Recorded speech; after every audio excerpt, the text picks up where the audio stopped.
भाद्रपद मास के शुक्ल पक्ष की एकादशी को परिवर्तनी, डोल ग्यारस और जलझूलनी एकादशी कहते हैं। ये इस साल 3 सितंबर को सुबह 04:53 पर प्रारंभ होगी और अगले दिन 4 सितंबर को सुबह 04:21 पर समाप्त होगी। इसलिए 3 सितंबर को व्रत किया जाएगा और परिवर्तनी एकादशी व्रत का पारण 4 सितंबर को किया जाएगा। इस व्रत के बारे में भगवान श्री कृष्ण ने स्वयं युधिष्ठिर को बताया है। इस एकादशी पर व्रत और पूजा करने से ब्रह्मा विष्णु सहित तीनों लोकों की पूजा का फल मिलता है। तीनों लोकों की पूजा का मिलता है फल। इस दिन यशोदा मैया ने भगवान कृष्ण का जलवा पूजन या कुआं पूजन भी किया था, इसलिए इसे डोल ग्यारस भी कहा जाता है। डोल ग्यारस में भगवान को पालकी बिठाकर उनको नगर भ्रमण कराते हैं। इसके अलावा ये भी कहा जाता है कि इस दिन माता यशोदा ने भगवान कृष्ण के जलाशय पर जाकर अंग वस्त्र धोए थे। इसी कारण इसे जलझूलनी एकादशी भी कहा जाता है।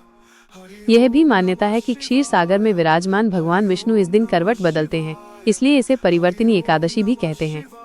इसलिए परिवर्तनी एकादशी पर भगवान विष्णु और माता लक्ष्मी समेत मां यशोदा की पूजा कर सुख शांति की कामना की जाती है।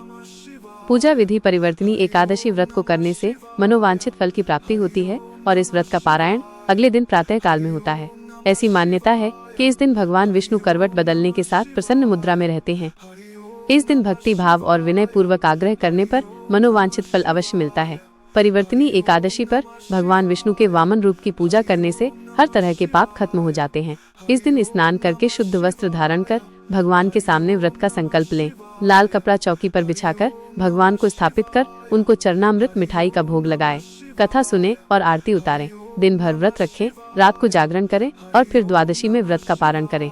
द्वादशी पर किसी ब्राह्मण को घड़ा भर अनाज दान करना चाहिए।